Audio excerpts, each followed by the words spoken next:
Let us begin. The source of information for our first question is the Watchtower of October 15th, 1991, pages 30 and 31. Question 1 asks, is it right for Christians to send flowers for a funeral? Who's going to be first? All right, Sister Alt, she has her hand up first. And the only one, too, I might add. It depends on the customs and the religious significance where one lives. All right, very good. Who would like to add to that, Sister Reed? And especially you want to consider the wishes of the family of the bereaved, since they may have differing views and may have personal needs or preferences. Good. Very fine. Somebody else here, just in the corner? But if the flowers are linked with some kind of false belief or such things as cross or red hearts, then we want to avoid it. Good. Is that it, Carrie? They can contribute some beauty and can make a sad occasion more pleasant. Okay, good. Brother Piglossy? Perhaps the reason the question would be raised to begin with is that flowers have been associated through the centuries sometimes with various pagan practices, but it doesn't necessarily mean that it would be wrong, because even in Jehovah's ancient people, like the temple, there were palm trees and there were almond blossoms that were used, and so this doesn't necessarily make it wrong, so as to avoid it altogether. That's right. What the Watchtower is doing is providing us with a balanced view of it, isn't it? Now, under what circumstances would it be ruled out? Can anybody give us an example? I think it has already been mentioned to a point. Well, one example would be if the flowers were directly related to a false religious teaching. For instance, if they were in the shape of a cross would be a good example. Right. Cross, or give us another one. A red heart. Right. That would rule it out, wouldn't it?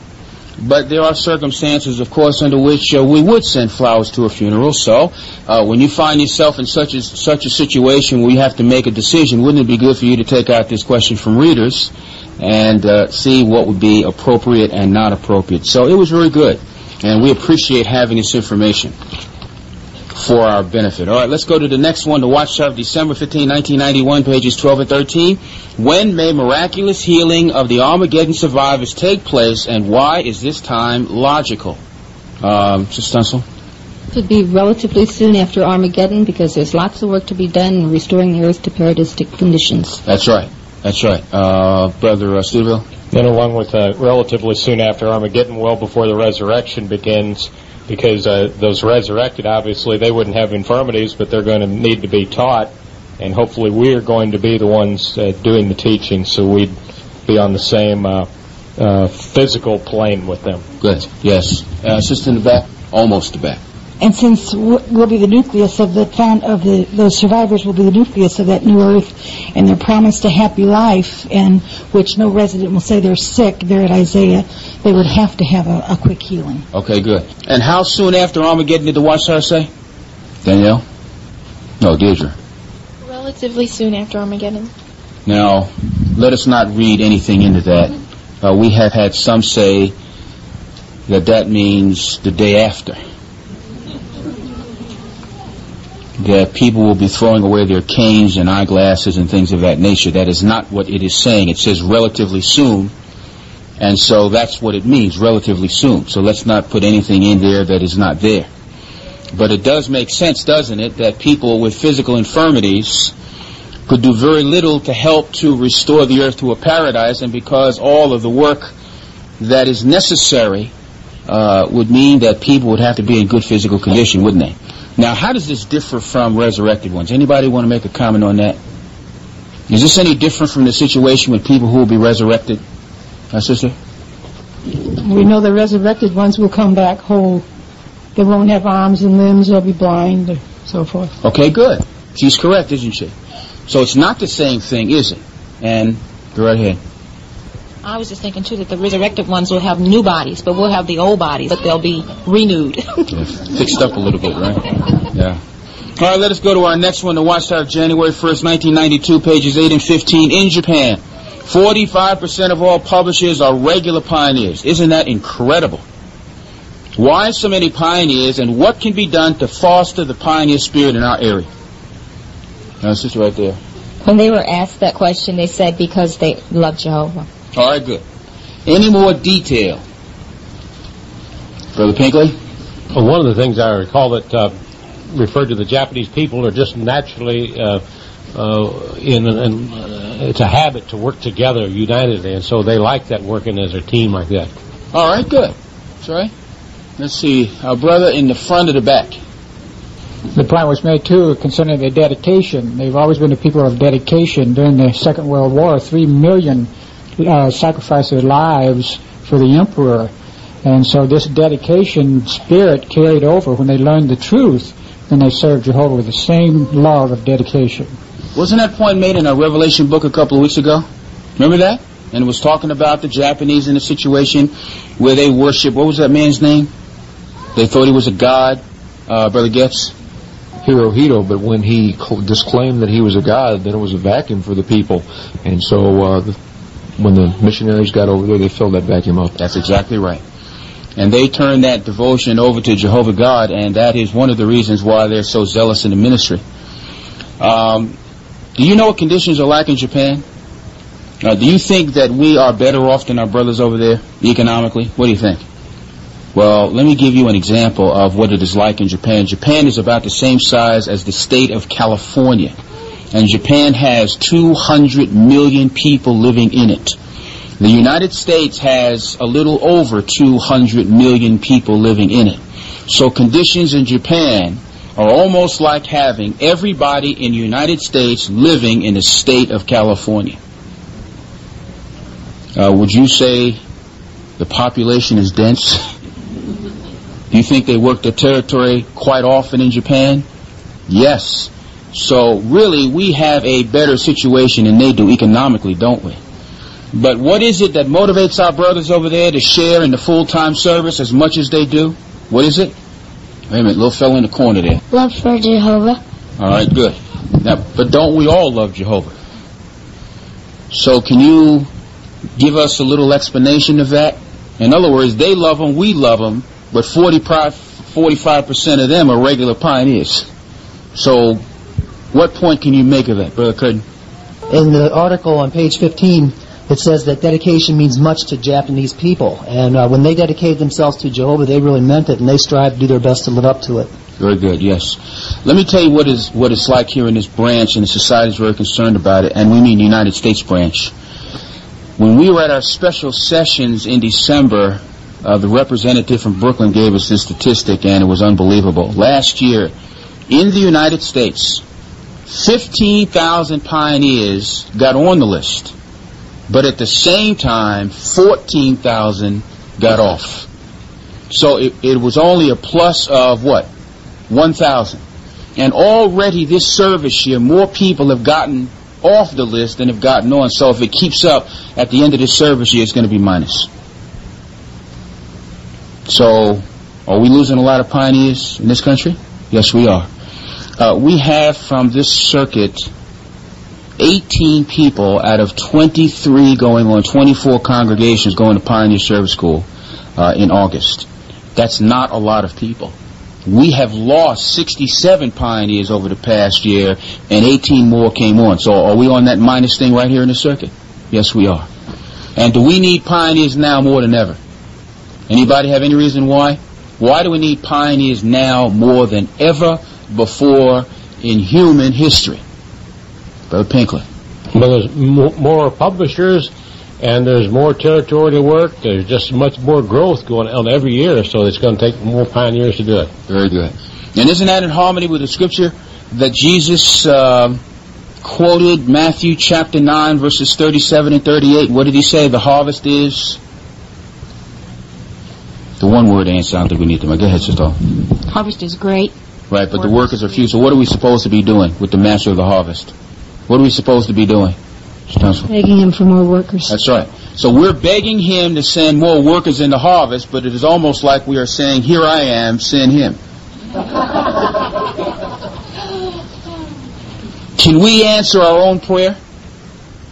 Shouldn't we be the answer to our own prayer? So if we're begging him to send workers into his harvest, why don't we go? And then we are answering our own prayer to Jehovah God to send workers into his harvest, because we need pioneers badly. And we can give this consideration, especially thinking about our brothers over there in Japan and how well they do. All right, let us go to our next one, the Watchtower, January 15, 1992, pages 18 and 19. What does it mean to be a cheerful giver? And what blessings come from generously supporting God's financial cause? Alicia? Someone who gives from the heart, not out of compulsion or feeling they get something in return. Good. Yeah, what is a very interesting definition of the word cheerful? I thought that was very interesting. Mr. Dolan? It comes from the Greek word hilarious. Isn't that interesting? So isn't that the expression that should be on your face when you give? Shouldn't it? And you see, if that is the case, what benefits come to us when we are cheerful givers? What benefits come to us? Anybody have a comment on that? What are we donating for? What is the money for that should make us so happy when we give? Let's see, all the way in the back, in the green. Who's that? I can't see. Many of the projects, the building projects, the expansion of branch homes, the printing more publications for more Bible studies could be conducted. So it's all for the great worldwide preaching work. Very good. Yes, that's right. Brother Hafgone. I think the announcement that really brought a tear to our eyes of joy is the opening up of the work in Russia, and how there's really no funds there, but we really have to try our best to support that whole nation. Very good. Yes. And, all right, my sister. We must keep in mind that Jehovah is the greatest giver, and that we need to imitate him and his hospitality to us. Very good. Yes. All right, let's go to our next one, the Watchtower of January 15, 1983. Let me make this point. I forgot. We are very happy to report, for the first time in years, our circuit made their expenses at the circuit assembly on all four sides. Isn't that nice? For the first time in 6 years. What has been happening is that we have not been carrying our load of responsibility, and so what we have to do is come back to the congregations and get the money anyway. But on all four sides of the circuit, it was unnecessary because we had a lot of cheerful givers at our circuit assembly.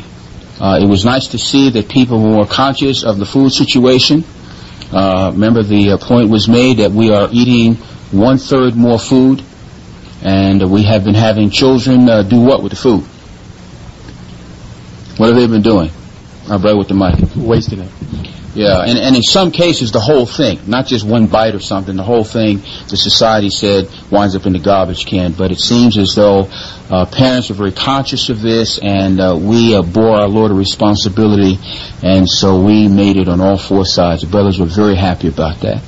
And we want to commend you and keep up the good work. Okay, let us go to our next question now. The Watchtower, January 15, 1983, pages 9 and 10. True or false? It is proper for Christians to go to a skating rink regardless of the music that is featured. True or false? Well, Sister Brown. False. She's right, isn't she? All right, now somebody like to give us an explanation? All right, right behind. Well, most of the, if not all, the music that's played today at these skating rinks are the lifestyle, brings out that it was the lifestyle popular groups who are putting across fornication and drugs as a way of everyday life. And as Christians, we shouldn't even want to be identified with this way of thinking. All right, good. Can you give us an example of the kind of music we're talking about?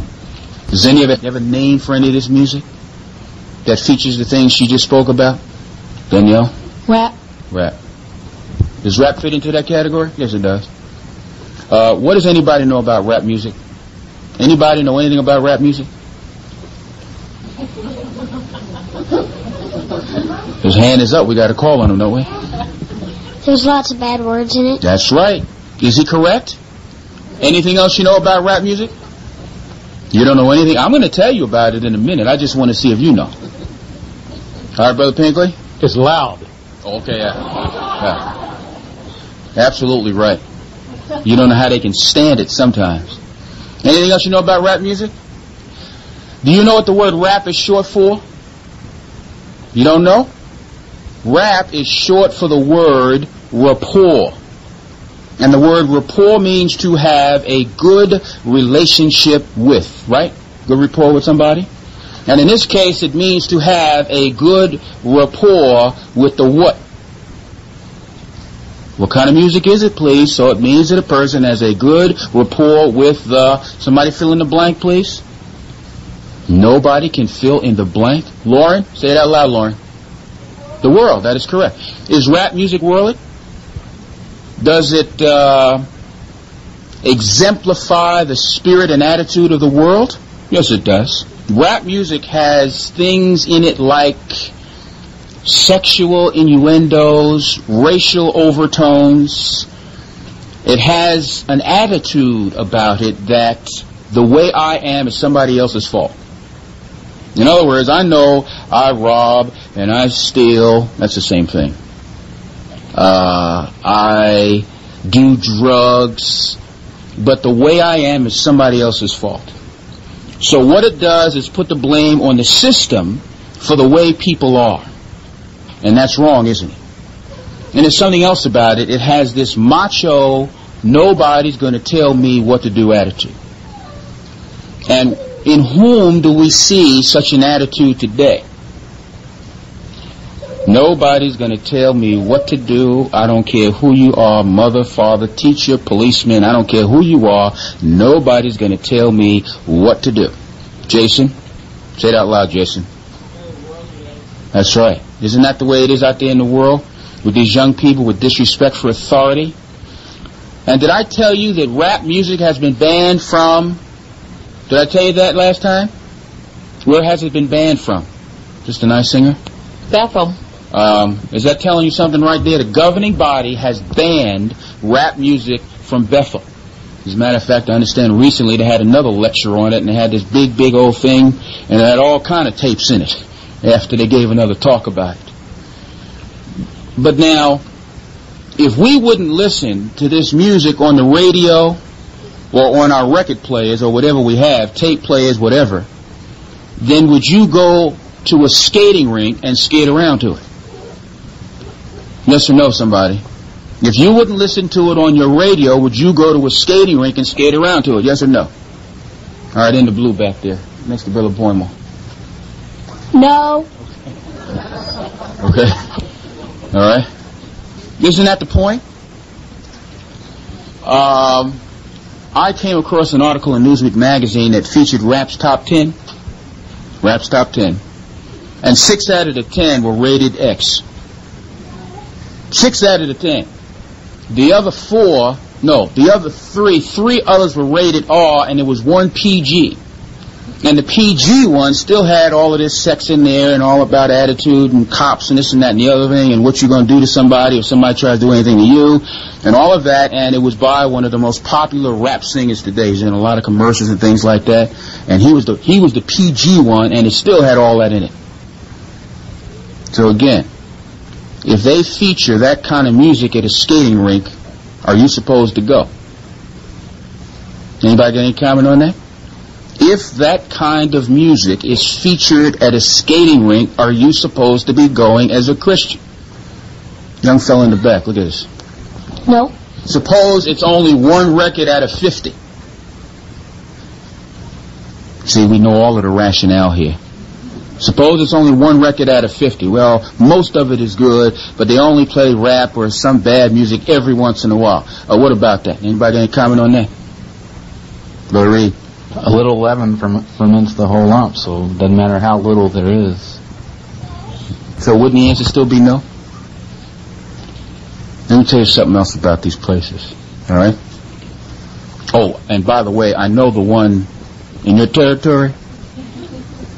What kind of music do they play there? Now, come on now. This is a time for honesty. Does anybody know what kind of music? I know. I wasn't there. But I know what kind of music they played. Anybody have any idea what kind of music they play back up in there? You know what place I'm talking about, don't you? Do I have to say the name? No, I will not. They play rap music, disgusting type songs, things like that. Absolutely right. So what's that telling you about frequenting a place like that has that kind of music? Should we? No, we shouldn't. Are there other places you can go? Well, find them and have a nice time.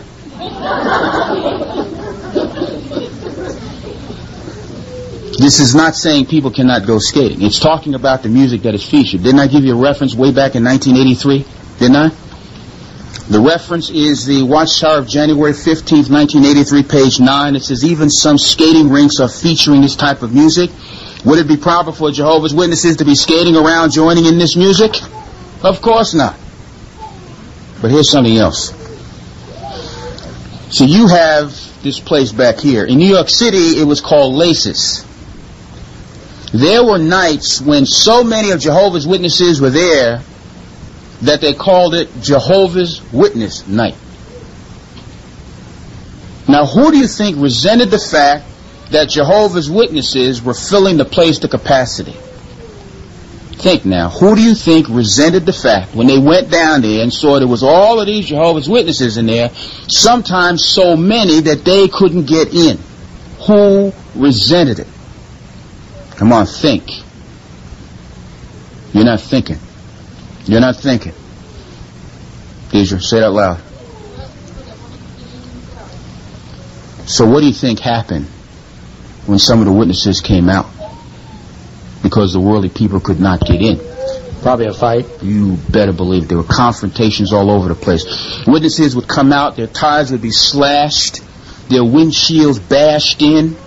One young brother got into a confrontation that was so bad that he wound up being shot. Because worldly people resented the fact that the place was being filled up by Jehovah's Witnesses. And another thing we found out about places like that, all it is an opportunity for who to meet who. Come on now, you all are not you know these answers. I know you do. I know you know these answers. An opportunity for who to meet who. Sister Pencil. From boy to meet girl. Oh. And then they have the signs that flash around in there, like couples only. Oh, we see that. We have seen that. The little boy looks at the little girl when it says couples only, and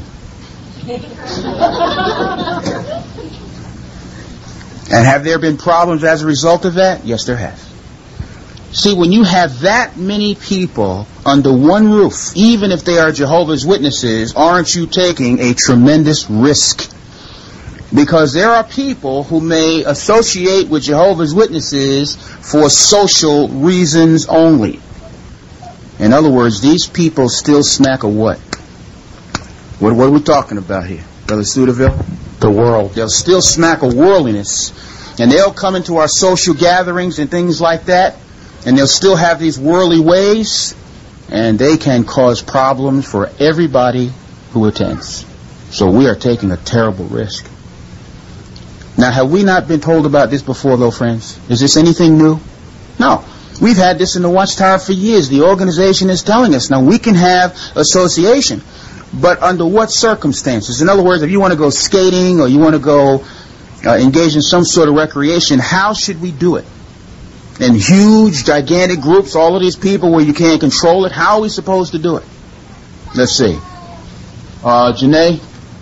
In small groups. Right. And preferably as families in small groups, and don't you have control of the situation, right? So you want to go bowling, take a small group, go bowling. You want to go roller skate and find one that plays organ music. And skate around to that or something. In a small group and have a good time. So is this saying that people can't go skating because this is what we get out of this? Is this saying people can't go skating? No, you have to understand this. Is this saying that people can't go skating? So you walk out of here, we heard tonight we can't go skating. Is that what it's saying? Little girl back there in the black. No. No. What is it saying then? If it's not saying you can't go skating, what is it saying, Brother Jordan? Don't go skating with the world. Okay, good. Or to a place that features what? Go ahead. Good. Okay, go ahead, say it. Rap music. Or any sort of music that is what? What is the term that society uses? Do you know what it is? Oh. Do you know it? Oh, if you know this, that is so good. Go ahead, Brother Fetter. Debased. Excellent. Have we not heard that term, debased music, correct? So if it features that, then we should not go. And if we go how? Come on now. If we go how? With 500 people, how do we go? Brother on the end. You go with small groups. Right, because you can keep the whole thing what? Dan? Under control. Does that make sense? So is this a fun barrier? No, it's not. It's a what for us? What is it, Mrs. Brown? It's a protection for us. Of course, that's right. You do it that way, and you can still have a good time, but everything's safe, isn't it? Now that brings us right to the social gathering thing here. Watchtower Publications Index, 1930 to 1985, social gatherings. What must be kept out of the social gatherings held by God's people? List one. List one, not a whole string of them, just list one. Sister on the end. Dancing if it is suggestive or stimulating. Okay, good. What else? Kept out, behind her. No. We want to keep out alcohol, especially if it's going to be used abusively. Good point. What else? Kept out. Kept out. On the end here. Loud music, especially debased music. All right, we've already talked about that, right? I mean, music that you don't know how humans can stand it. It's so loud. And can't you really hear it? Oh, I was going to bring that up about rap music too, you know. In the summertime, can't you really hear it? Isn't rap music nothing but background music for everything going on out there in the world? And in the summertime, when they roll their windows down and blast it, isn't it background music for all of the drugs and the funny haircuts and the hats turning around backwards and sideways? Isn't it? Background music for all that is going on out there in the world. All right, what else must be kept out of the gatherings held by God's people? Heather? Say it out loud, Heather. Those that you consider bad. Oh. Like who? Like who? Oh, go ahead. Persons unbridled in speech and given to excess. Good. So, would this be some of Jehovah's Witnesses, maybe? Yes. Because they still do what? What's that? They still what? Just to read? Smack of the world. Yes, they do, right? And we're going to talk about that in a minute. Who else? Or what else? Not who else, what else? Go ahead. Worldliness, okay, good. What else? If it's one word, just say it out loud. Go ahead. It's hiring DJs and disc jockeys to be masters of ceremonies. Yeah, I'm going to tell you a little story about a place that did that once in a minute. What else? Brother Silvio? Unrestrained merrymaking. Well, he's right about that. One thing that they should keep in social gatherings is light. Have you ever gone to one where it is so dark you can't see your hand in front of your face, going down in somebody's basement? That's right. Let me see.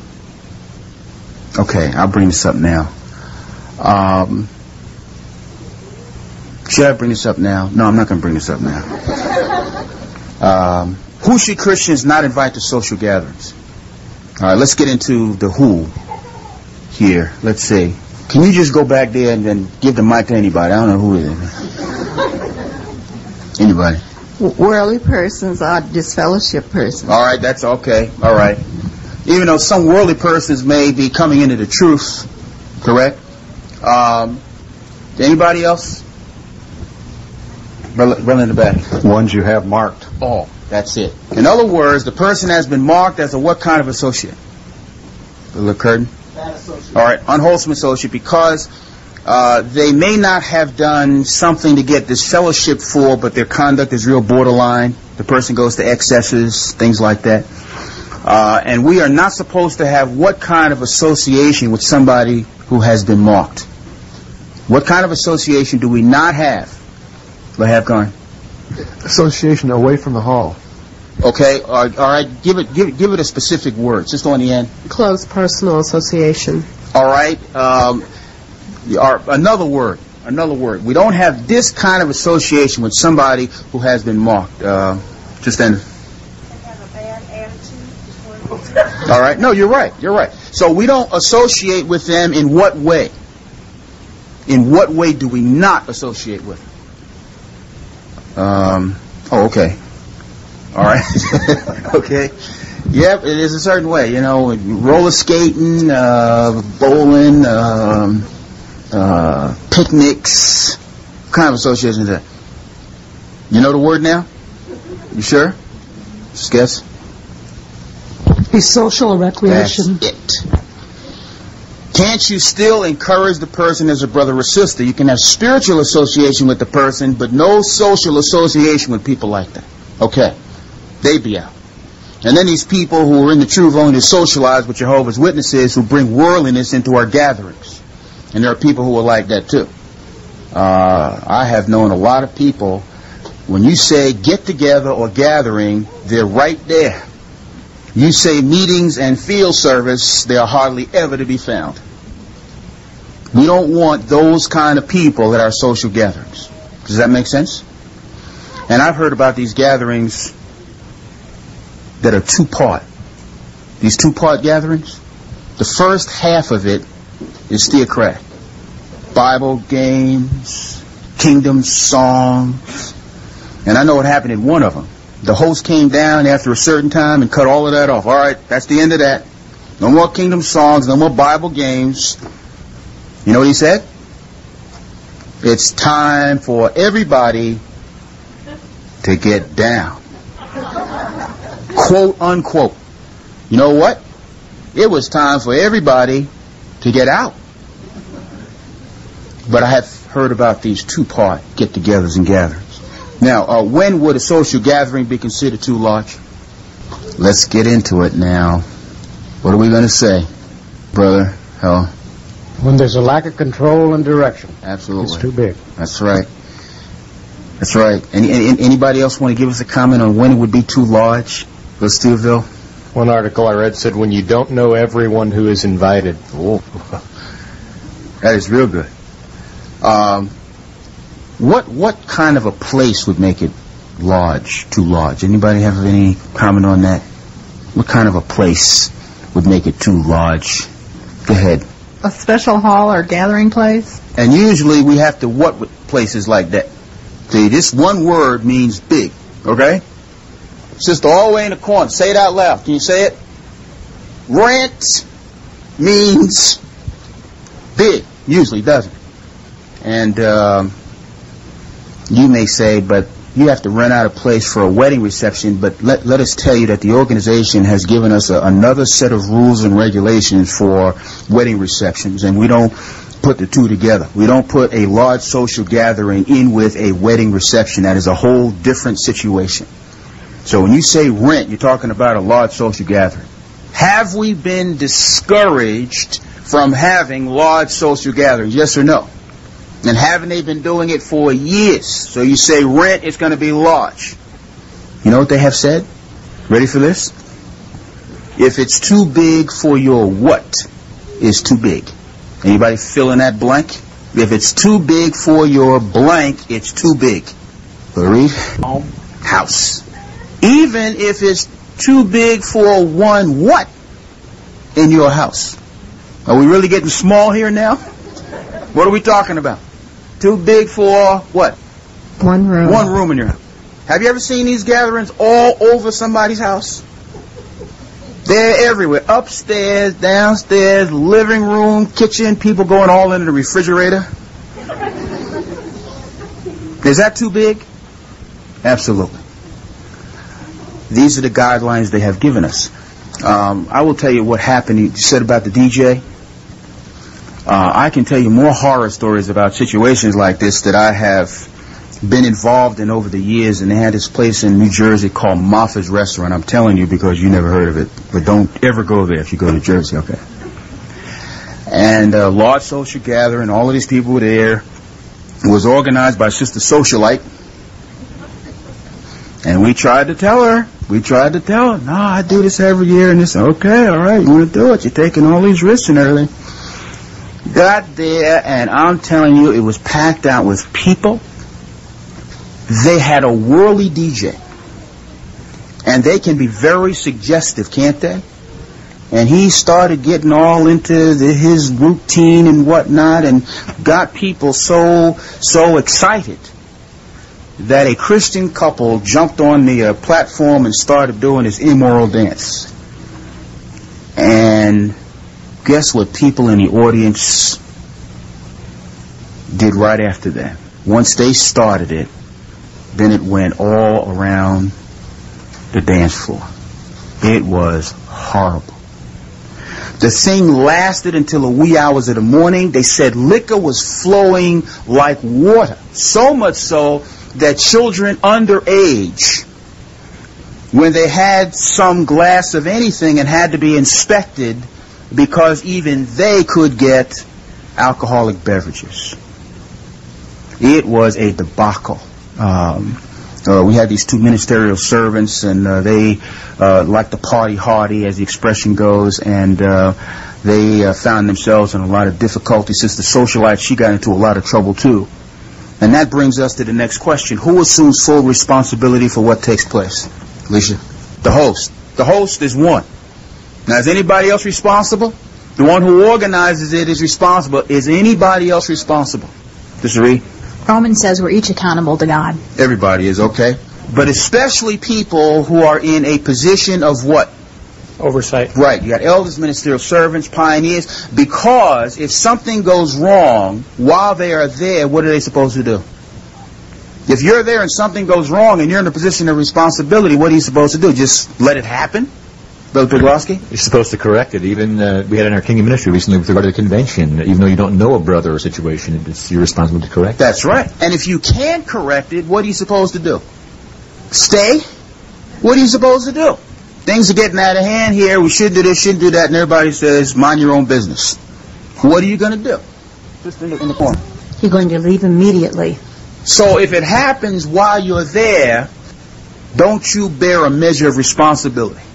So anybody in any position of responsibility who is there is held accountable for what takes place. So if you get yourself in a situation like that, you know, somebody says large social gathering, you're going to go. And usually the sanction is who's going, because isn't that the first question? I want to go here and there, and the first question is who's going. And then if you hear elder, ministerial servant, elder's son, daughter, pioneer, what have you, usually isn't that the sanction? Because somebody who is in a position of responsibility or family member is there. But yes, all of these assume responsibility. And here's our next question. Would it be proper for a person to require those invited to pay a fee to defray expenses, and that may even result in profit for himself as the host? I organize it, so I'm going to get a little payoff here. Would that be all right to do that? Mr. Pencil? No, it's not in harmony with what it says at Luke 14, that when you spread a feast, invite poor people, and it goes on, and you will be happy because they have nothing with which to repay you. Yeah. So you're going to charge admission. Isn't that totally against the principle that Jesus stated there? Because who are we supposed to be inviting? People who can't afford normally to go to things like that. And see, when you start getting into things like that, what can you wind up having in congregations where you have this thing every once in a while, and certain people always go to this particular function? What can you have in the congregation? This is Mother. Well, I can start forming cliques, because then people want to favor the person that puts on a lavish production. It draws undue attention to that person. Yeah, it's almost like you have a higher echelon of people in the congregation, and really that is not what Jesus said at all. So, of course, the answer to that is no. Okay, you did good. Were you reminded of things that you already knew? Did you get anything new in this? No. But we have to do what? Continue in the things that we've learned, right? And so that is why these reminders are being provided. Okay. Watchtower, February 1st, 1992, pages 25 to 28. What does it mean to have a self-sacrificing spirit, and in what ways can it be shown? Mrs. Dolan? It involves more than simply committing yourself to a schedule of meetings and activity in the ministry. It really means a determination to do God's will at whatever cost. Good. Yes. Deidre? And we have to be willing to suffer various hardships, inconveniences. Therefore, we'd have to give of all our energies, assets, and abilities. That's good. All right. Sister Law? And it's not an option, it's a requirement. Good. Consul? Ways it can be shown by increasing your share in the preaching work, like arranging your schedule to auxiliary pioneer or moving to where the need is greater. Very good. Yes, that's right. Sister Reagan-Hart? It also said it can be shown by having a weekly regular share in the house-to-house ministry. All right, good.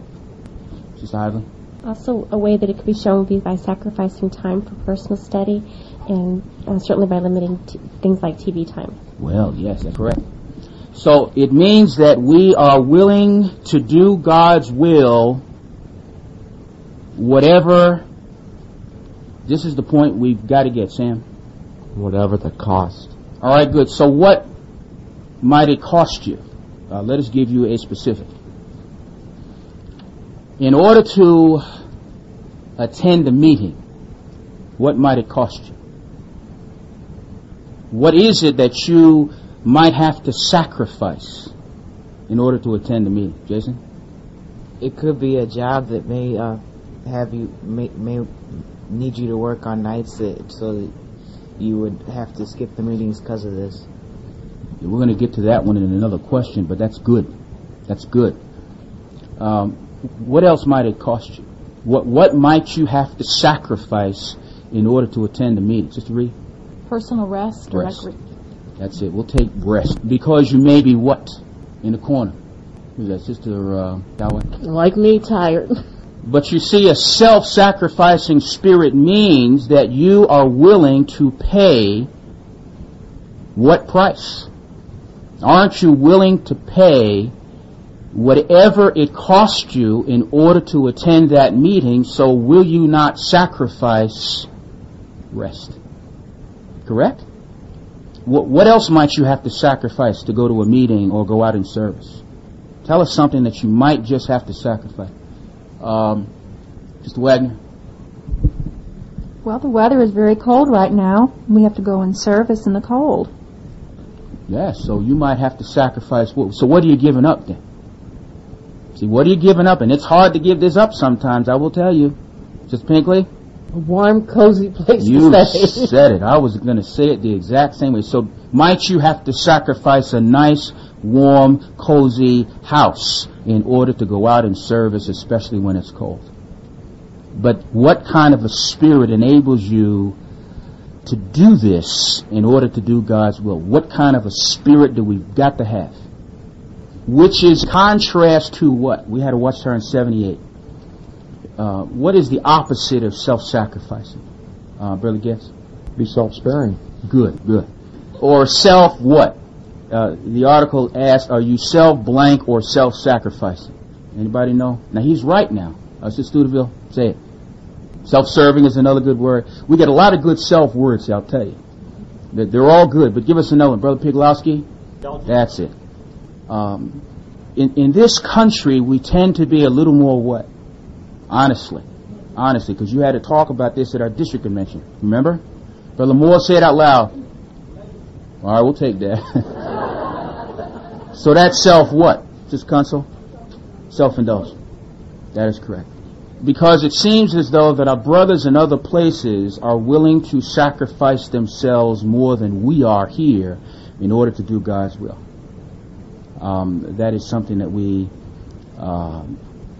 talked to last night with the elders and ministerial servants, and our outline of society gave a statistic here in this country that last service year, there was a 5% increase in publishers, but at the same time there was a 0.6% decrease in meeting attendance overall. So it means that brothers and sisters in this country aren't attending meetings like they are supposed to. And I will tell you something else that they are not attending: district conventions. Now get this. They said since 1987 there has been a 15% increase in publishers, but at the same time only an 8.2% increase in attendance at the district convention. So we have had a 15% increase in publishers, and what should we have correlative with regard to attendance at the district convention in the corner? Should have a 15% increase in attendance. But it's not happening. And you want to know why? Primarily because of a lack in what spirit on the part of our brothers. What are we talking about here? What kind of a spirit are we talking about? Ms. Brown? Self-sacrifice. Exactly correct. So how do we do it? Well, one of the things is often we say we do not have enough time to do all of these things, right? But did you see what the article had to say about that? Well, we're going to talk about that in this one as well as the other one. What do we do to make enough time to study and go to our meetings and get our rest and do all of the things that we have to do? Anybody have I can't see the face back there. Yeah, okay, so she's right there leaning over there, and I doing good there. Yes. We need to buy out time from something else. All right, good. Like Brother Davis? Entertainment or sports activity. Right. Because often we have what for that? Just Consul. Plenty of time for that. Am I right? Yeah. So you only buy time with more time. So you have to buy time away from things that are non-essential. But we have got to be willing to pay whatever price necessary in order to do the will of God. And we've got to cultivate a self-sacrificing spirit. All right. Now, we're going to talk about that a little bit more, especially this meeting attendance. I think we're giving you hint. All right, Watchtower, April 15, 1992, pages 12 through 17 and page 31. In what sense were the Levites given once? This is not one of our easier ones, but it is a major adjustment that has taken place in the organization starting May 1st, 1992, so we need to understand what has happened. Sister Getz. The Levites were given to Aaron to carry out duties in the tabernacle service. Thank you. We'll take that. Who were the non-Israelite group called the Nephilim that returned from Babylon to rebuild Jerusalem, and what did they do? We're getting it. Brother Jordan. They were given the duties to help the priests and the Levites, and later privileges of assisting at the temple. All right, that's correct. What change seems to have occurred with the Nephilim, and why? Brother Feder. They were given more assignments, and they were given like a greater status, you could say, because there was a reduced number of Levites. Good, yes. Let's see, sister in the back. You yell off that her name, yeah. And two of these Nephilims were of non-Israelite origins. That's what makes it so interesting. Good, yeah. And a sister right there in the red, I think. Yeah. And they were so completely established as a sacred official class that privileges were accorded to them, and it would show that they were no longer regarded as slaves but as ministers. Good. What reasonable parallel to the Nephilim and the sons of the servants of Solomon can be made in our time? In other words, what does all of that got to do with us today? Sister Anders. Well, the anointed remnant, they spearhead the pure worship and declare the good news, and we can see that the other sheep have joined them in cooperating, and so the two of them together work in cooperation together. That's good, yes. Brother Law. And some of these other sheep are given very weighty spiritual responsibilities to work with the anointed remnant under their supervision. Very good, yes. Brother Pinkley. And just like back there in Israel, the number of the ones that needed that help began to get smaller. And like it is the anointed ones now, there's so many and so few, and not in very good health either. So they need help. Very good, yes. Now, can you provide us with examples of this? Sister Reaganhart? These capable men receive training to help prepare spiritual food, operate Bethel homes and factories, oversee programs in the worldwide construction of New Kingdom halls and branches. Good. So what adjustment has taken place in the organization that was announced in the April 1st, 1992 Watchtower, the one that we are considering, that went into effect May 1st, 1992? What happened? What did the governing body do? Let's see. All right, Sister Law. Some of these were assigned very weighty responsibilities under the oversight of the anointed remnant of the all right, good. body. Yes, and so what are they called? What is the modern terminology for these brothers of the great crowd who have been assigned as assistants to the governing body, or sister? The given ones. Given ones. Yeah. And of what class are they all? Did you say that loud? Right. Does anybody know how many brothers were assigned to be assistants to governing body members? Anybody know?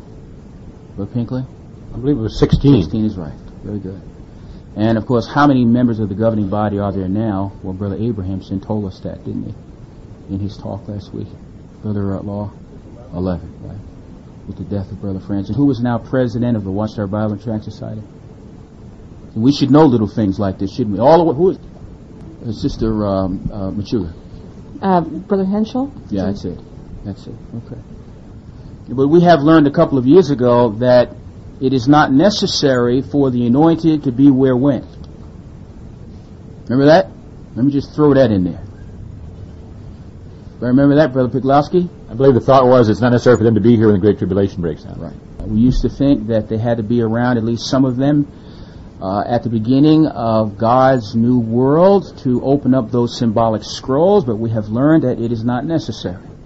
and that the qualified brothers of the great crowd like this arrangement of the given ones as assistants to the governing body. These brothers are very capable of carrying this organization through the great tribulation right on into God's new world and get God's new world off to a fine start. And we learned that a couple of years ago, didn't we, in Watchtower? So aren't they getting us ready? I mean, isn't this arrangement monumental in preparing us for living in God's new world? It is really something. Okay, let us go on now. Watchtower, July 1st, 1992, pages 26 to 29. How can dead works be identified? Stanley? It's any work that is spiritually dead, vain, or fruitless. Okay. All right. Tell us an obvious dead work. An obvious dead work. Just better out loud. Okay. Good. All right. We're really going to get into that. All right. An obvious dead work. Sister. Moral act. Right. Obviously. Correct. But now, what else has been identified to us as being dead works according to this article? Did you get it? On page 27, paragraph 2. I told you exactly where the answer is. That's our sister right there. Well, I'm not sure if this is on page paragraph 27. But another one that was identified as a dead work were those who tried to keep the law as a means of earning salvation. And that was a dead work because salvation could have been earned only through faith toward Jesus. All right, we'll take that. We'll take that. Fine. Sit in the corner. It also talked about them including works of the flesh, which would be fornication, loose conduct, adultery, so forth. It said anything that would not add to our lives now or gain Jehovah's favor in the future. All right, good. So what would it encompass? Do you see what it says there on page 27? What would it encompass? And that is the whole point of this thing. Just on the end. Any work that is spiritually dead, vain, or fruitless. Like. All right, give us an example of that, Brother Curtin. Trying to seek a career in this world to make your name for yourself. Excellent. Just the law. Mention secular education. All right, good. And we had that Watchtower in education recently, didn't we? All right, suppose you have a job that keeps you away from all of the meetings. What kind of work is that? You can't get to the meetings because of your job, or you work so hard on your job that you are too exhausted to attend your meetings. What kind of work is that? Sister Nightsinger? It's an obvious dead work. Right, because it is, as far as God is concerned, what? In the corner. Fruitless. Exactly. Vain, fruitless. So a person may be doing more to build up his or her bank account, but if it causes a person to miss meetings, then in what sense is that person being depleted? You're building up a bank account, literally, but depleting yourself in what sense? Our brother? You might be better off financially, but it would be hurting your spirituality, which is what would be your long-term goal. It would be the best return on investment. Exactly. And really, do we have anything to worry about as far as material things are concerned, friends? Brother Curtin? Only if we don't seek the kingdom first. Right, then we got to worry about it. But hasn't God guaranteed that He is going to take very good care of us? And doesn't He do so for us as well as His entire organization? Wasn't that a point that was brought out the other night about how well God takes care of us? And doesn't He? Doesn't He take good care of all of us? And doesn't He take care of His organization almost miraculously? Because we are living in a world where there is economic strife everywhere. But what do we read about? Construction projects that are taking place all over this world, don't we? When we were in New York City a couple of months ago for the annual meeting, when we left New York City in August of 1990 to come here, the 30-story building was only a frame, so you really couldn't see how big it was. So we went down there, and I looked up at that building, and I could not believe how big that thing is. It is the biggest thing down there. 30 stories high. A magnificent structure. As a matter of fact, if you know anything about New York City, you can see our 30-story building from the borough of Queens. You know, when you look downtown Brooklyn at the Brooklyn Bridge, you can see the 30-story building. But do you know how much it cost? I couldn't believe this either. The entire Patterson project cost about $130 million. Because the 30-story building is in downtown Brooklyn, where real estate is ridiculously high. It is right in front of a historic landmark and sits on top of a network of subway tunnels. You know the subway that runs in New York City? The 30-story building cost almost as much as the entire Patterson project. About $130 million. Now, does anyone have any vague idea where did all the money come from? Anybody? Where did it come from? I'm a Bible student, and I'm asking you, where did the money come from? Bible student? I'm a Bible student. You got to help me out here. Where did it come from? Well, let's see. Sister Brown? I think volunteer donation. That's right. From who? From who? Sister Reed? Primarily from us. And who else gives us money now? Who else gives us money? Brother Reed? Interested householders. Do we get donations? They will give us donations now without even what happening. It happened to us Wednesday night, didn't it? Without even what happening, they will give us donations. Brother, all the way in the back, I can't, yeah. They'll give donations now without even getting something back for it, like literature. No literature, but will we take the donation? Yes, we will. But isn't that an amazing thing? So if God is taking care of His people so wonderfully all over this world, and we see the spiritual prosperity, the building projects, now what is taking place in countries like South Africa, where our brothers are adding on to their branch facilities there, and isn't that a place where people do not have any money? Isn't all of this taking place in a world where people do not have any money? But doesn't it prove to us that Jehovah is going to provide His people with whatever they need in order to do His will, including finances? So the question is, what are you worried about? That is why Jesus said, don't be what? About any of these things. You don't have to worry. I just almost gave you the answer, didn't I? Just counsel. Anxious. Don't worry. Just do what? And He's going to take good care of you. Just do what? It's nice. Seek the kingdom first. That's all you got to do, right? Go to your meetings, go out and serve Jehovah, and isn't Jehovah going to take very good care of you? Sometimes we worry, though. Am I right? We worry.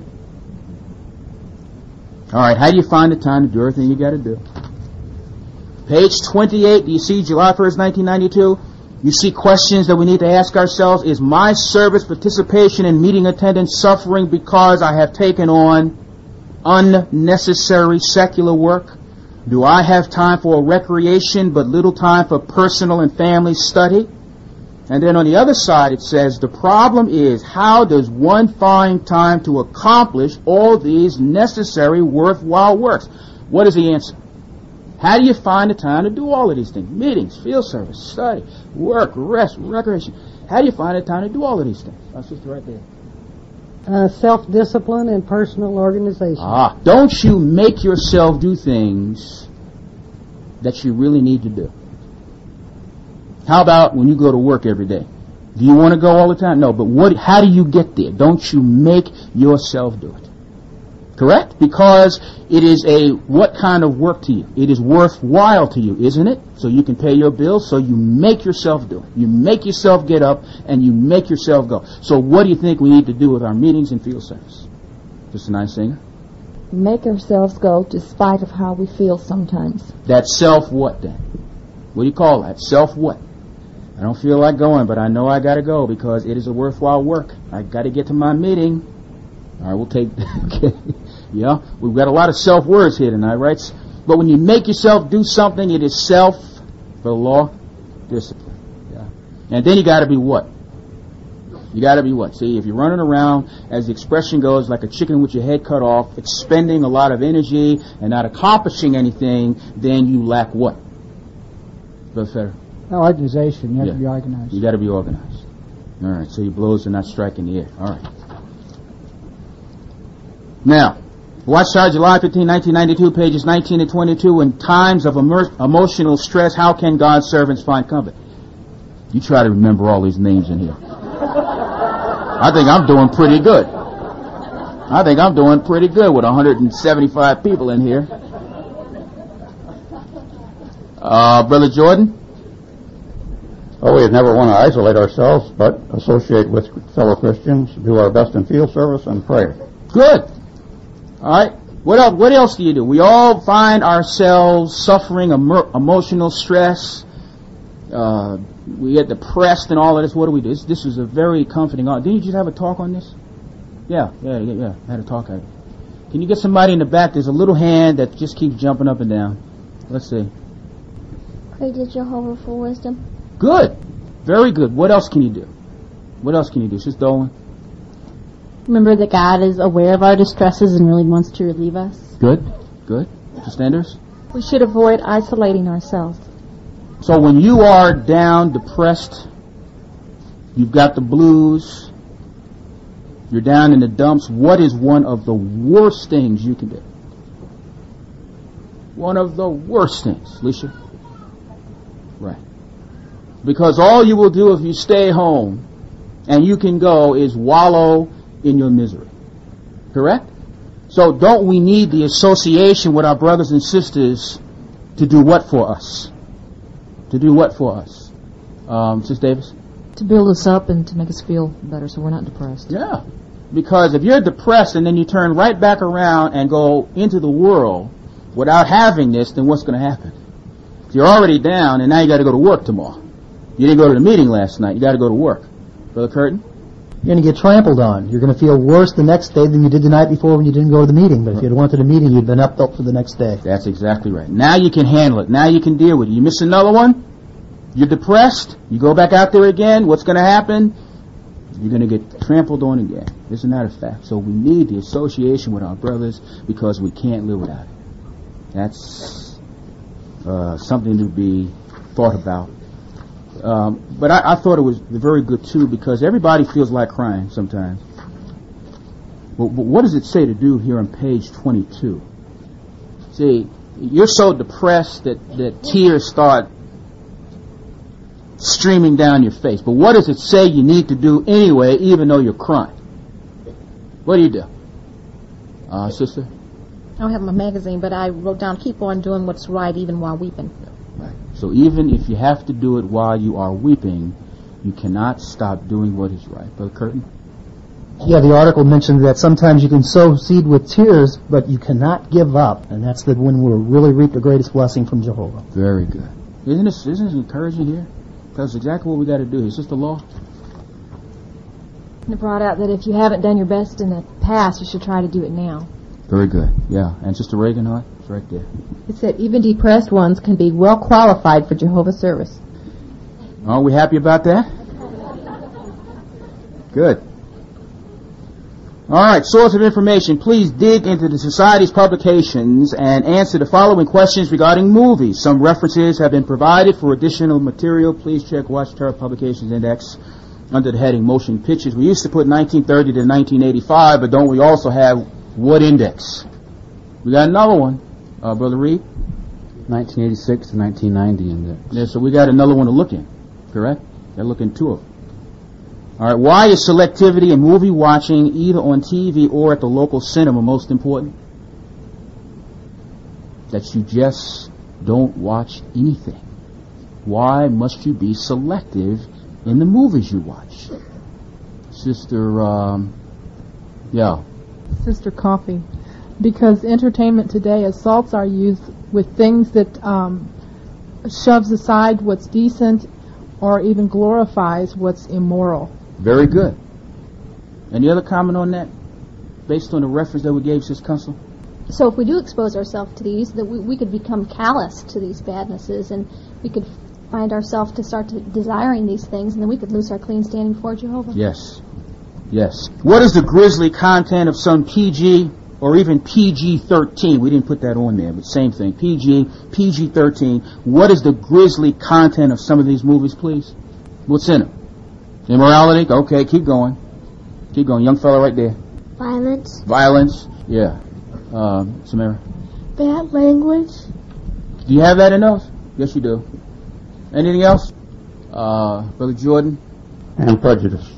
You got that in there too. What kind of movies are we talking about here?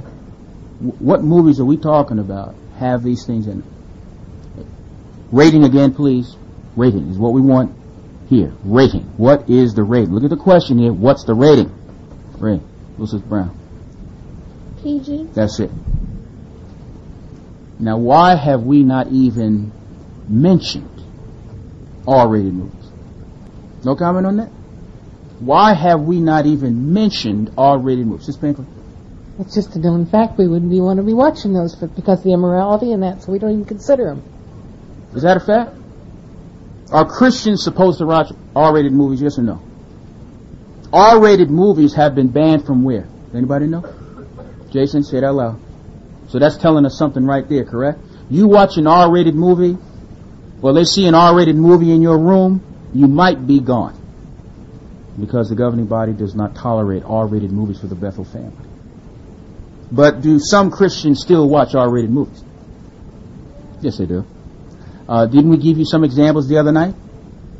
What is one of the movies that we said the other night that some Christians have seen? So you don't want to say. Brother Curtin? I believe you mentioned the Freddy movies and the Jason movies. That's right. That's right, Jason.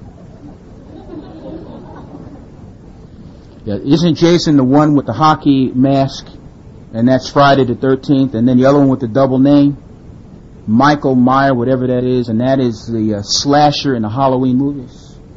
And I cannot tell you how many young people have watched movies like Child's Play 1 and 2 where this doll comes back and kills people.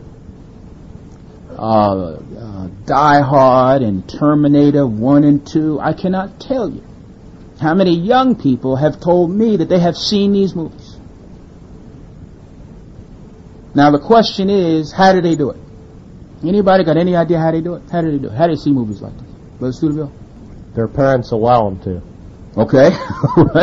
All right. Suppose the parent says you can't. How do some of them see them anyway? Oh, they got their ways now. Sister Wagner? All right. Like who? Like who? And that is one way that they do it. Whose house might they go to see an R-rated movie or some movie that is unfitting for Christians? Whose house? My sister. A worldly friend. Or a worldly... You got it. I cannot tell you how many of them say that I went to visit my cousin. Is your cousin in the truth? No, my cousin is worldly. And what do worldly people usually watch on their VCRs? R-rated movies. That is one way that they see it. There's another way that they do it too. Oh, you need to find out, I'm telling you. Because they're doing it. My sister right here. Cable. Cable. All right, you got cable, and you can watch it on HBO. And what's the other ones? You got HBO, what's another one? See, I know you know these things. I know you know. Sister Dawn. Showtime and Cinemax. So you can watch R-rated movies on there, can't you? There's another way. Another way. Jason? Aha. Can't you go into one of these cinemas, and this is how they do it. They go into the cinema and you pay to watch Bambi. But then they have all of these doors in there, and guess what they do once they get in there? They just go into any door that they want to and watch some movie that is undesirable for a Christian. Let me tell you what happened in Brooklyn. There were these three girls, 12, 13, 14, and they did it that way. They told their parents that they were going to see some G-rated movie, and the parents said, all right, and so they went, and they paid to get in to see this G-rated movie, but once they got in there, they went into another door, and guess what was playing? I will tell you exactly what they saw. They watched a movie called Raw, starring Eddie Murphy. And they sat up in there and watched it 3 times. Now guess who also goes to movies like that? There were 3 little boys who went to the same movie, and they were looking for 3 little girls, and they found them. You want to know what happened? those boys got those girls and took them up in the balcony, and they have not recovered from what happened yet. See, when they tell us, do not go to movies, do not watch movies that are beyond the boundaries of what Christians should see, shouldn't we take the counsel of the organization very seriously? You go in there and watch something like that, what kind of people do you think are in there watching it with you? Aren't you taking a terrible risk looking at something like that? And you would not believe how many children have seen movies like that because they will show R-rated movies in schools. One little boy in the 3rd grade said that he saw a child's play at school when he was in the 3rd grade. So parents, you need to check and see what movies they show your children at school. But shouldn't we apply this counsel, friends? Haven't they been telling us this for years? Do you see how far back these references go? Long time, don't they? So it is very important. Now, who are you really supporting when you buy a ticket to see films featuring sex and violence? That's easy. Real easy. Lauren, say it out loud. Can you say it out loud? Satan is right. And parents, how could you feed your child a scorpion when it comes to choosing entertainment, and how can this be avoided? You know what a scorpion is, right? Stings, can kill. So how could you feed your child a scorpion, parents, when it comes to entertainment? Just do the bill. By not monitoring what they're reading or watching. Yeah, go to the movie, say anything you want. How can you monitor what they watch on TV, at the movies, parents? How do you monitor that? My brother? Go with them. Yeah, you're with them. And how can you find out what's in a movie so that once you go, you don't have to pay the money and then find out how bad it is and then you have to get up and go? Brother Davis? A lot of the newspapers have little brief articles describing the movies and what they contain. I know USA Today has an excellent write-up on Sunday about all of the movies, and they tell you everything that's in them and, you know, what the content is, what the ratings are, and really don't we need to look at things like that before we go.